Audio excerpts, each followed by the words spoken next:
देखो यार, last class में ना कुछ यहाँ पे हमने C23 निकाला था, को फैक्टर मैट्रिक्स। तो को फैक्टर मैट्रिक्स में पहले तो सेकंड रो पे जाएंगे, फिर थर्ड कॉलम पे जाएंगे। तो ये वाले एलिमेंट के अबाउट निकालना था हम लोग को। ठीक है, तो इसके अबाउट जब निकालोगे तो इन दोनों का प्रोडक्ट माइनस इन दोनों का प्रोडक्ट होना चाहिए, क्योंकि ये और ये पूरे हट जाएंगे। ठीक है, तो -1,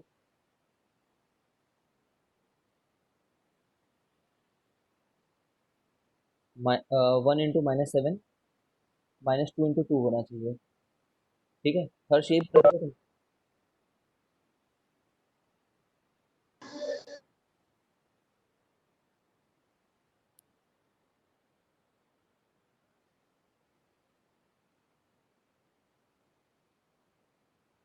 यही दे रहा था। इसमें कुछ लास्ट में मैंने कैलकुलेशन में गड़बड़ कर दी थी, शायद मैंने 2 3 लेने के बाद में इन दोनों का निकाल लिया था, इस वाले का। तो जिस रो को हटाए थे ना, हाँ उसी को ले लिए थे हम। हाँ हाँ हाँ, तो गड़बड़ हो गई थी। देख लेना वो तो यार, जब डेफिनेशन क्लियर है तो कैलकुलेशन एरर तो कर देता हूँ मैं, कई बार कर देता हूँ, तो देखते रहना कहीं। ठीक है फिर।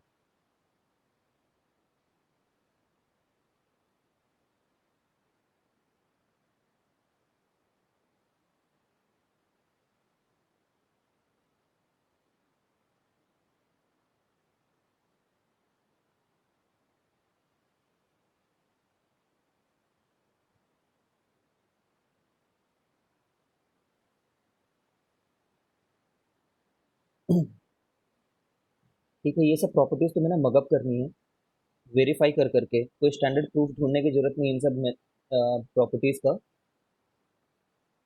क्योंकि थोड़े दिनों के प्रैक्टिस के बाद ये आ जाते हैं।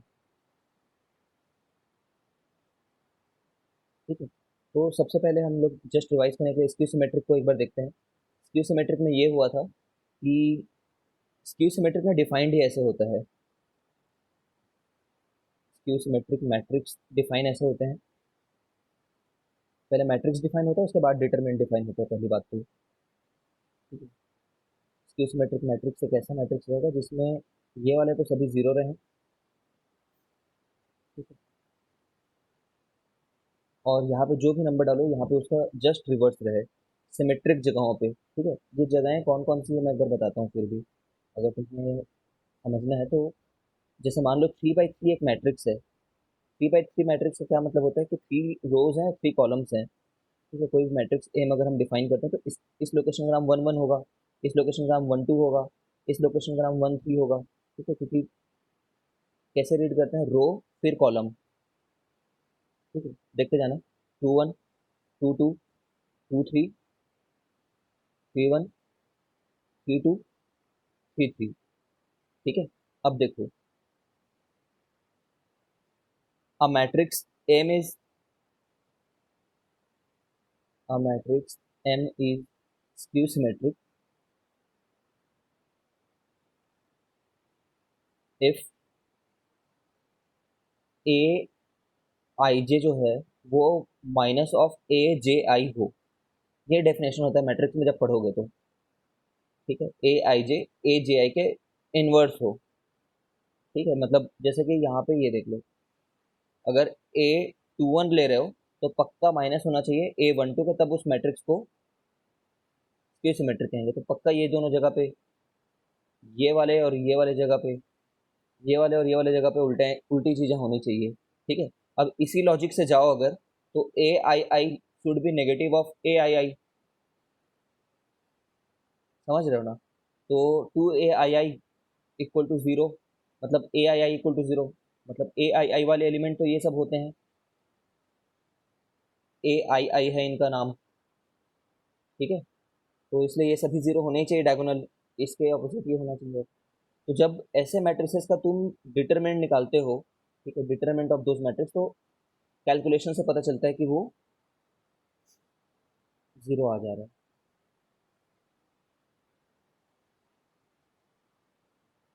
ठीक है, फिर हमने बोला था कि ट्रांसपोज कुछ होता है, अगर ट्रांसपोज कर दो मैट्रिक्स का तो ट्रांसपोज की भी जो वैल्यू होती है, सॉरी, ट्रांसपोज का भी जो डिटरमिनेंट होता है,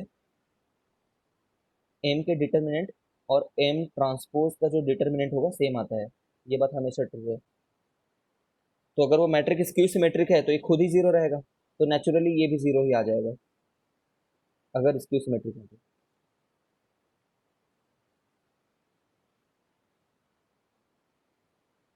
देखो ये क्या लिख रखा है, if determinant has any two rows और columns identical then the value is zero. ये बहुत ज्यादा इंपॉर्टेंट प्रॉपर्टी है, इसको रख लो थोड़ा। ठीक है, कोई भी दो बराबर आ जाए, जैसे कि इसमें ये वाला पूरा कॉलम इस वाले कॉलम के बराबर है, ठीक है, ऐसे केसेस में हमेशा जीरो आता है, तुम वैल्यू चेक कर सकते हो। ठीक है, ऐसा है कि इसके अबाउट ओपन करके सोच लो, इसके अबाउट ओपन करोगे तो इसका प्रोडक्ट और इसका प्रोडक्ट, समझ रहे हो ना, बराबर ही रहेगा। मेरे हिसाब से समझ लोगे। ए थ्री कैसे करोगे, ए थ्री के अबाउट खोलो तो बी वन सी वन माइनस बी वन सी वन माइनस बी थ्री ए वन सी वन माइनस ए वन सी वन, ठीक है, प्लस सी थ्री ए वन बी वन माइनस ए वन सी वन। तो ये बात हमेशा याद रखना क्योंकि इसका ना प्रूफ में बहुत ज़्यादा यूज आएगा। कुछ चीज़ों को प्रूफ करने के लिए बोलेगा तो हम लोग कोशिश करते रहते हैं कि कभी भी दो कॉलम तो बराबर आ जाए करके। ठीक है, एक और प्रॉपर्टी कल जो सीखे थे वो ये था कि अगर एक ही रो और कॉलम को इंटरचेंज करोगे तो डिटर्मिनेंट की वैल्यू जो है ना वो माइनस से बदलती है। ठीक है, जैसे कि ये इसमें है क्या चेंज, जैसे इस वाले को यहाँ पे ले आए और इस वाले को यहाँ पे ले गए, तो पहले जितना भी डिटरमिनेंट इसका आ रहा होगा, बाद में जो डिटरमिनेंट वैल्यू आएगी वो उससे माइनस आएगी। ठीक है, निकल करके आती है, तुम्हें वेरीफाई करना है, प्रूफ नहीं करना है, इन सब चीज़ों को प्रूव नहीं करना है। ठीक है, सिर्फ एक बार चेंज करो तो अच्छा। तुम खुद लॉजिकली अब ये बता सकते हो क्या कि दो बार चेंज करें तो क्या होगा करके।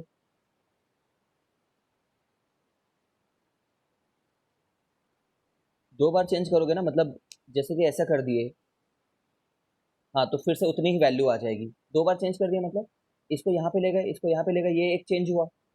ठीक है, फिर इसको यहाँ पे ले जाओ, इसको यहाँ पे ले आओ, तो फिर से एक बार चेंज हो गया वो। ठीक है ना, तो और क्या, बस समझ गए कि अब इसको ना इंटरचेंजिंग बोलते हैं। जैसे कि यहाँ पे एक बार इंटरचेंज हुआ बोल देते हैं हम लोग, एक बार इंटरचेंज, और यहाँ पे एक बार और इंटरचेंज हुआ है। एक बार इंटरचेंज करते हो तो साइन इनवर्स हो जाता है, एक और बार इंटरचेंज करते हो तो साइन इनवर्स हो जाता है, फिर एक बार इंटरचेंज करो तो फिर से साइन इनवर्स हो जाएगा as compare to just previous one. ठीक है, अब ये देखो, this is something, if all elements of any row or column be multiplied by the same number then the determinant is multiplied by that number। मतलब बस किसी एक में सभी का नंबर को k टाइम्स कर दो तो डिटरमिनेंट की वैल्यू k टाइम्स हो जाएगी। काफी लॉजिकल है। पहले निकालते तो क्या बोलते, A one times B two C three minus B three C two बोलते। ठीक है, पहले और भी कुछ कुछ टर्म्स आते, बट यहाँ पे क्या बोलोगे, के A one times B two C three minus B three C two. समझ रहे हो क्या, तो के टाइम्स तो आएगा ही।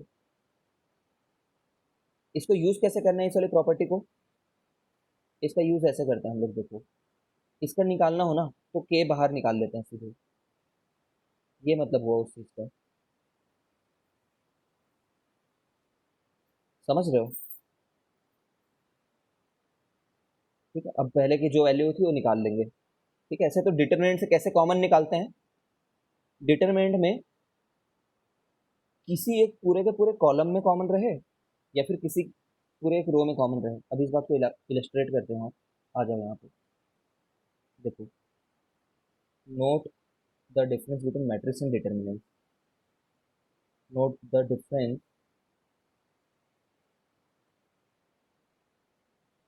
ऐसा नहीं कि मैट्रिक्स और डिटरमिनेंट में कोई डिफरेंशिएशन है उसको हम कॉलम वाइज टेबुलेट कर रहे हैं, ऐसा नहीं कि एक कॉलम बना लिया मैट्रिसेस क्या है डिटरमिनेंट क्या है, ऐसा नहीं बोल रहा हूँ मैं। एक चीज़ जनरल ऑपरेशन की है, जैसे कि कोई एक मैं मैट्रिक्स बता दूं, मैट्रिक्स मैंने बोल दिया कोई वन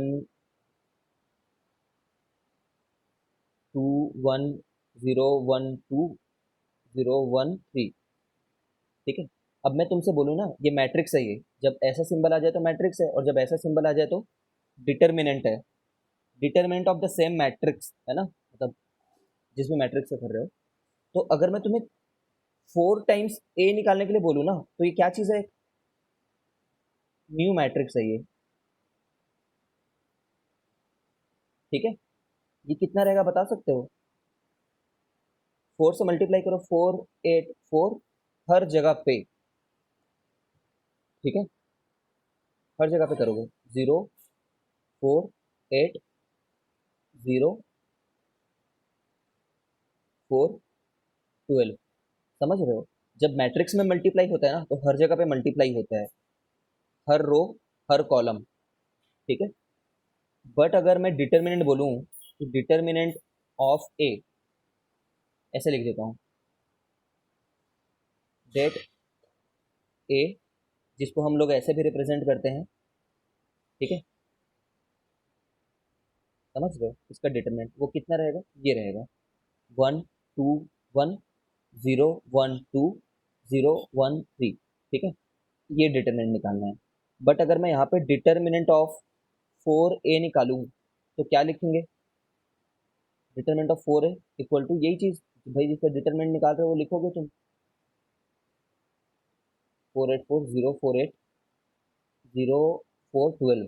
ठीक है, अब तुम अगर देख पा रहे होगे तो इसको ना मैं ऐसे बोल सकता हूँ कि यहाँ से मैं 4 कॉमन लूंगा तो ऐसे लिख सकता हूँ इसको, 1 2 1। जब कॉमन निकालते हो ना डिटर्मिनेंट से, तो एक कॉलम से कॉमन निकलता है, और जब मैट्रिक्स से कॉमन निकालते हो तो पूरे के पूरे मैट्रिक्स से बाहर आ जाता है ये। ठीक है, आई होप तुम समझ रहे हो मैं क्या बोलना चाह रहा हूँ। यहाँ पे 0 4 8 होगा, यहाँ पे 0 4 1 2 होगा। ठीक है, तो 3 बार जब कॉमन निकाल लोगे ना, 3 बार, तब जा करके 1 2 1 0 1 2 0 1 3 बनेगा। ठीक है, तो ये जो चीज़ आई है, इसको मैं क्या बोल सकता हूँ? तो determinant of 4a is equal to 4 to the power n determinant of a। ठीक है, इसी को मैं क्या बोल सकता हूँ? ऐसे, जब इसमें बाहर आता है तो k to the power n times बाहर आता है। ठीक है, जिसमें n क्या है? ऑर्डर ऑफ मैट्रिक्स है, कितने बाय कितने का मैट्रिक्स था करके। ठीक है, देखो ये चीज यहाँ पे आ जाए यार, यहाँ पे, यहाँ से मैं 4 डेट a लिखना चाहूँ तो क्या लिखूंगा ये बताओ? थोड़ा दिमाग लगाओ और बताओ। मैं सिर्फ एक में मल्टीप्लाई करूंगा, 4 8 4।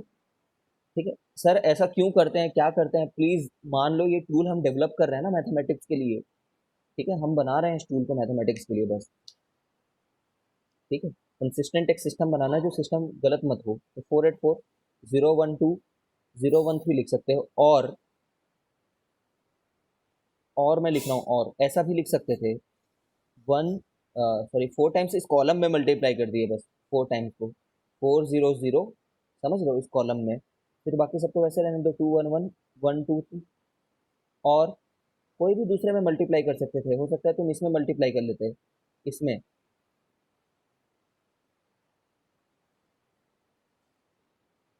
1 2 4 0 1 8 0 1 12। ठीक है, फाइनली स्पीकिंग, मैट्रिक्स में कोई कांस्टेंट जब मल्टीप्लाई होता है तो मैट्रिक्स के हर एलिमेंट में मल्टीप्लाई होता है, और वो उसके डिटर्मिनेंट को 4 टाइम्स नहीं बढ़ाता। तो 16 होगा ना सर दूसरे वाले में।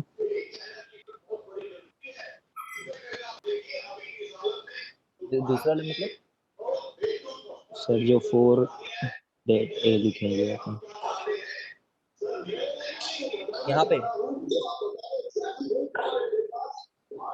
डिटरमिनेंट ये 16 कहाँ से आ रहा है बताओ? कौन सा वाला, ये वाला नंबर? एकदम नीचे में, हाँ। सर एक बार पहले ऊपर वाले को किए बस। हाँ, सिर्फ ऊपर वाले को किए। या तो तुम फिर 4 को इतना बोल दो, या तो इतना बोल दो, या तो इतना बोल दो। सर सेकंड वाला नहीं समझ में आया, 4 ये जो वाला, दिखे। हाँ। ये हाँ। जो डिटरमिनेंट था ना, इसमें मेरे को 4 मल्टीप्लाई करना है, तो मैं 4 इस पे भी मल्टीप्लाई कर सकता हूँ, ठीक है, या तो मैं इस पे मल्टीप्लाई कर सकता हूँ इस पे, तो मैंने इस पे मल्टीप्लाई कर रखा है। ठीक है सर, ठीक है। वो ऊपर वाले को मैं 4 देखा तो मैं बोला 4 4 16 हो जाना चाहिए। नहीं नहीं नहीं, ये 4 है, हाँ ये भी है, ये ठीक भी 4 है, ये भी 4 है, कोई भी एक लिख सकते हो, कोई भी लिख सकते हो। ठीक है। है। हाँ सर समझ गया, 4 into 1, हाँ ठीक है। So if you are multiplying any matrix by any number, तब उसकी डिटरमिनेंट वैल्यू भी, जैसे यहाँ पे मैट्रिक्स को 4 गुना मल्टीप्लाई किया ना, तो इसका मतलब ये नहीं डिटरमिनेंट भी 4 गुना मल्टीप्लाई हुआ है। डिटरमिनेंट तो 4 into 4 into 4 गुना मल्टीप्लाई हो गया है। ठीक है।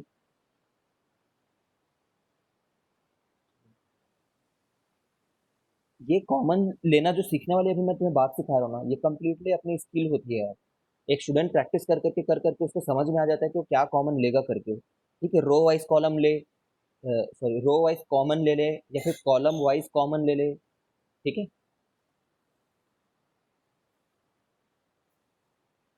चलो एक क्वेश्चन करते हैं तो शायद तुम्हें बेटर समझ में आए यहाँ पे क्या बोलना चाह रहा हूँ मैं। इसकी वैल्यू कितनी होगी बताओ मेरे को एक बार। 1 2 3 4 5 6 और 4 8 12, इस डिटरमिनेंट की कितनी वैल्यू होगी देख करके बता सकते हो straight away. Find the value of this determinant.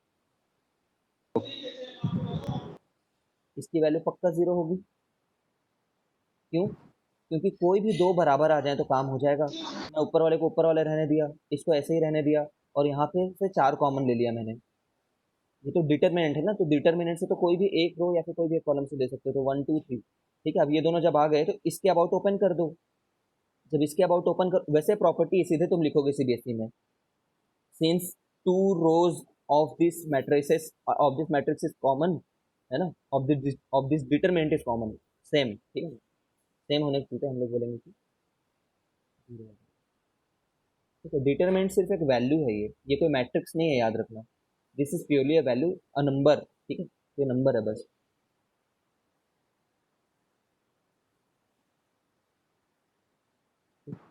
Next वाली प्रॉपर्टी क्या है? नेक्स्ट वाली प्रॉपर्टी ये बोलती है कि, रीड करो, समझो और याद रखो। Proof is not at all required nowhere, ना तो सीबीएसई में आया है। If each element of any row or column can be expressed as a sum of two rows, two terms, then the determinant can be expressed as a sum of two determinants। मतलब सीधी बात ये है कि देखो, कोई कोई भी एक रो में अगर ऐसी हरकत हो रही है, कोई भी एक रो ले या फिर कोई भी एक कॉमन कॉलम ले लो, जिसमें उसके हर एलिमेंट को ऐसे दो चीज़ों का सम बता पा रहे हो। ठीक है, तो ये पहले फर्स्ट एलिमेंट से पूरा का पूरा एक मैट्रिक्स बना लो, जैसे ये बना। ठीक है, फिर सेकंड वाले से भी वैसा बना लो, ये पूरे से। तो दोनों की जो डिटरमिनेंट वैल्यू आएगी सेम आएगी, मतलब या तो इसको इवेल्युएट करो या तो इतना प्लस इतना इवेल्युएट करो, दोनों सेम रहेगा। ठीक है, एक एग्जांपल के थ्रू करते हैं इसको भी। अच्छा, ये बात प्रूफ करने के लिए अगर मैं एक्स वाई जेड को प्रूफ करने के लिए ऐसी A1 B1 C1 ले लूँ, मान लो, तो दो टाइम डिटरमिनेंट की वैल्यू आ गई ना, दो टाइम्स वैल्यू आई, और यहाँ पे क्या रहता, टू, टू और टू रहता, 2A1 2B1 2C1 रहता, तो टू को कॉमन निकाल लेता मैं। समझ गया होगी, लेकिन दूसरे तरीके से भी वेरीफाई करते हैं। ठीक है, करके देख लो, 2 2 मैट्रिक्स। अच्छा बाय द वे, ऐसे ही स्क्वायर मैट्रिक्स वो मैट्रिक्स होते हैं जिनमें n/n ऑर्डर का वो रहता है। ठीक है, 1/1 रहे, 2/2 रहे, 3/3 रहे, 4/4 रहे, कुछ भी रहे, वो स्क्वायर मैट्रिक्स कहलाता है। ठीक है, और मैट्रिक्स तो वैसे कैसे भी हो सकते हैं, मैट्रिक्स कोई भी n×n का हो सकता है। जैसे कि अगर मान लो मैं p/2 मैट्रिक्स बनाऊं, p/2 मैट्रिक्स तो कैसे बनेगा, 3 रो होने चाहिए, 2 कॉलम होने चाहिए, है ना, RC, 3 रो, तो 1 2 3 4 5 6, देख पा रहे हो क्या? ये एक मैट्रिक्स है जो 2/3 है, सॉरी 3/2 है। इसका डिटरमिनेंट कैसे निकालेंगे? इसका determinant how to calculate, how, हम लोग बोलेंगे नो, नहीं कैलकुलेट करते। Determinant is defined only for the square matrices, ठीक है, इसकी डिटरमिनेंट का कंसेप्ट ही नहीं है इसमें, ठीक है। Determinant is only evaluated for square matrices, 2 by 2 रहे, 3 by 3 रहे, उनकी डिटरमिनेंट वैल्यू बोलने का कोई मतलब होता है, ठीक है। फिर से क्यों, कैसे, क्योंकि हम एक टूल बना रहे हैं जो हमारे लिए काम आए, तो जब ऐसी अननेसेसरी चीज़ों को डिफाइन करके क्या करें, कंसिस्टेंट नहीं बन रहा होगा सिस्टम।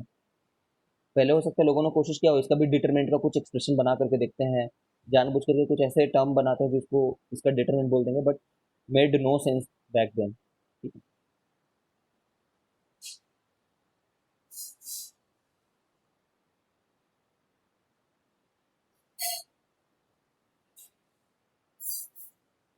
तो 2 by 2 मैट्रिक्स से मैं बताऊं, फिर 2 by 2 से उसको वेरीफाई करके देखते हैं।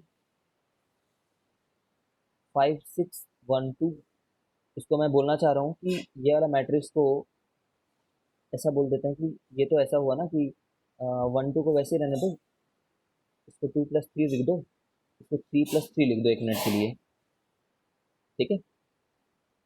तो अगर मैं इसका डिटरमिनेंट निकाला होता, इसका डेट, तो क्या लिखा होता, 5 × 2 - 6 × 1, ठीक है, 4 आ गया होता है ये। और इसको मैं फिर बोलना चाह रहा हूँ कि इसका डिटरमिनेंट निकाल जब रहे हो 2 + 3, 3 + 3, 1 2 का, तो उस प्रॉपर्टी के हिसाब से ये आएगा 2 1, कोई भी फर्स्ट फर्स्ट नंबर को ले लो, 3 2, है ना, फर्स्ट फर्स्ट को ले लो, तो सेकंड सेकंड को ले लो, नीचे में तो वो सेम रहेगा, नीचे में सेम है ये बात देखो, ठीक है, 3 2, तो इसमें आ जा रहा है 4 - 3 यहाँ से, और यहाँ से कितना आ जा रहा है 6 - 3, ठीक है, तो ये आ जा रहा है 1 + 3, तो 4 आ जा रहा है, ये भी देख पा रहे होगे, ठीक है। इसका क्या यूज आएगा बता सकते हो, इसका स्क्वायर मैट्रिसेस में ना ये यूज आएगा कि ऐसे सम करके हम लोग क्या करेंगे, एक ऐसी मैट्रिक्स बना देंगे 3 by 3 में, जिसमें तीनों एलिमेंट सेम रहे। जैसे मान लो 5 6 7 लिखा होता, तो 1 + 4, 1 + 5, 1 + 6 बना देते, तो प्रूफ करने में सरलता होगी, ठीक है। डरो मत यार, क्वेश्चन करेंगे तो आएगा, क्लियर होगा। सर दोनों हट जा रहा होगा तब तो कोई फायदा होगा, नहीं तो मतलब नहीं होगा ज्यादा कुछ। हाँ हाँ, वही हो रहा है, एग्जैक्टली सही बोल रहा है, 100%। अब देख, जैसे कि ये आया,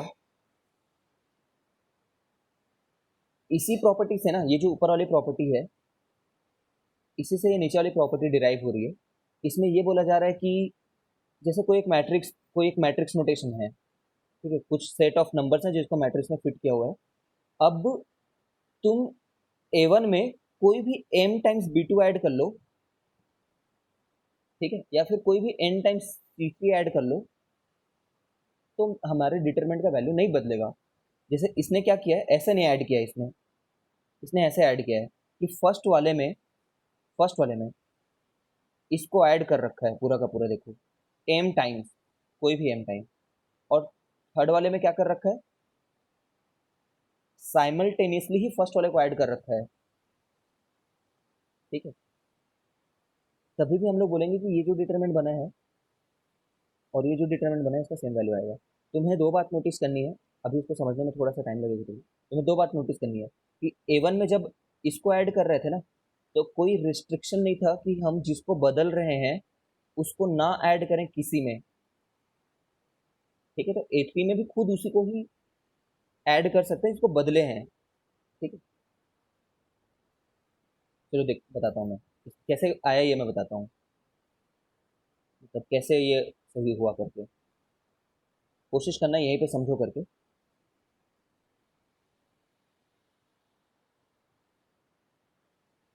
देखो यार, इतना इतना खतरनाक, चलो कर ही लेते हैं। ये जो चीज़ है इसमें हम क्या कर सकते हैं, चलो मैं थोड़ा सा पहले सिंपलिस्टिक तरीके से बताता हूँ। ये नीचे में ना,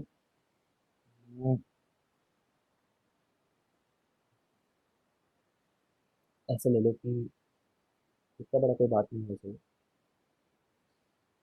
A1 A2 A3, B1 B2 B3, इसका डिटरमिनेंट चाहे निकाल लो, चाहे इसका डिटरमिनेंट निकाल लो। इसका a1 plus 4 times b1, a2 plus 4 times b2, ठीक है। सिमिलरली यहाँ पे 4 टाइम्स ये प्लस नहीं है, a3 प्लस 4 टाइम्स b3, ठीक है। इसको वैसे ही रहने दो, बाकी लोग को भी वैसे ही रहने दो, ये दोनों डिटरमिनेंट एक ही है, यही बात प्रूव करना है हम लोग को।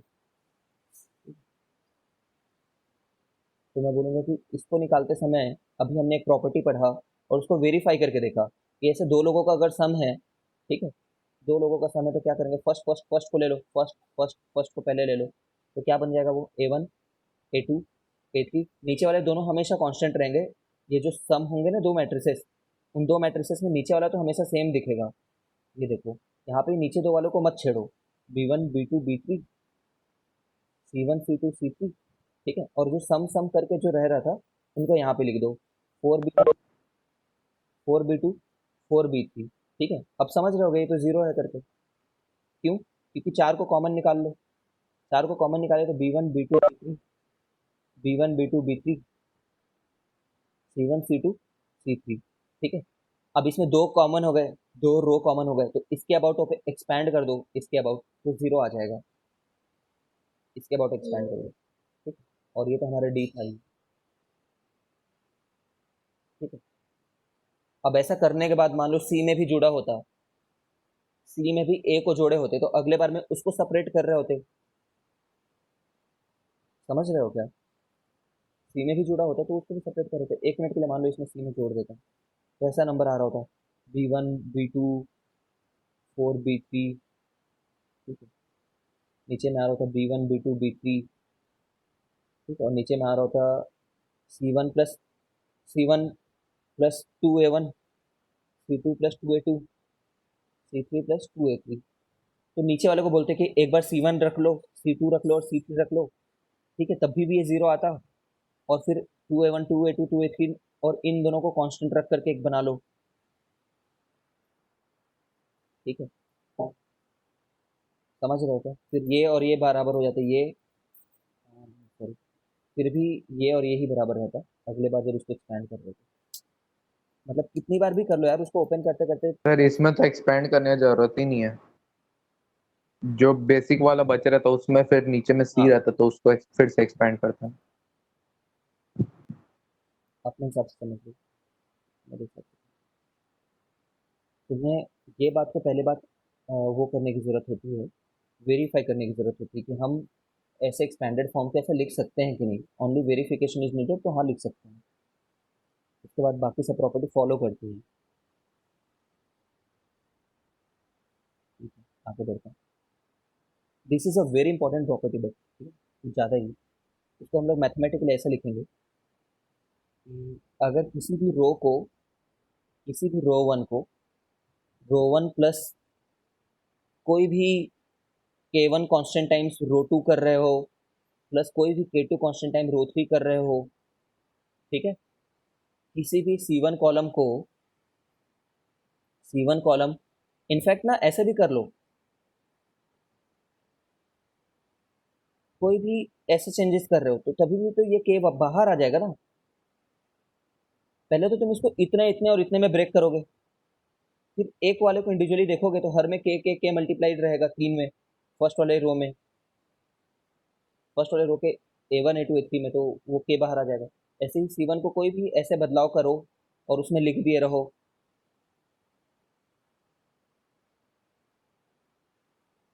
ठीक है, तो भी सेम आंसर रहेगा, डिटरमिनेंट का वैल्यू बदलता नहीं है। क्या यूज है इन सब चीज़ों का, सिर्फ और सिर्फ मैथमेटिकल प्रूफ लाना है यूज है, कोई प्रैक्टिकल फिजिकल इम्प्लीकेशन नहीं है,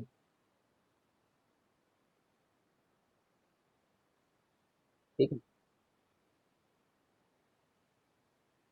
If by putting x equal to a, the value of determinant vanishes, then x minus a is called factor of the determinant। ये तो वही बात हो गई, किसी भी क्वाड्रेटिक इक्वेशन में भी यही हुआ करता था कि अगर x को a पुट करो और अगर उसकी वैल्यू जीरो हो जाती थी इक्वेशन वगैरह में, then that would have called factor, ठीक है। देखेंगे इक्वेशन वगैरह सॉल्व करने के काम आते हैं, ये जेई में काम आएगा बहुत, जब जेई एडवांस वगैरह में क्वेश्चन पूछते हैं। We'll see that through a question.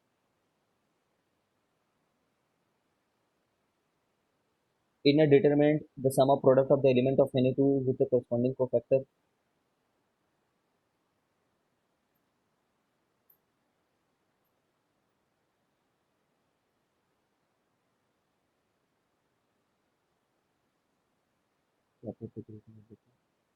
In a determinant, the sum of products of elements.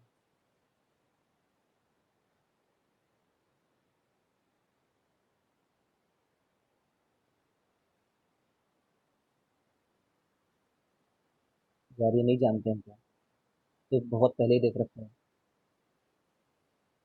मतलब ये और इसका कोफैक्टर मल्टीप्लाई करो, ये और इसका कोफैक्टर मल्टीप्लाई करो, ये और इसका कोफैक्टर मल्टीप्लाई करो, तो एक डिटरमिनेंट आता है। सिमिलरली ये और इसका कोफैक्टर, ये और इसका कोफैक्टर, ये और इसका कोफैक्टर, ठीक है? तो डिटरमिनेंट क्या है? अच्छा, इसमें ये बोल रखा है उसके बाद में कि अगर ए लेकर के किसी और के कोफैक्टर से मल्टीप्लाई कर दिए हो, B1 लेकर के किसी और के कोफैक्टर से कर दिए हो, जस्ट उसके एडजेसेंट वाले से मान लो, ठीक है?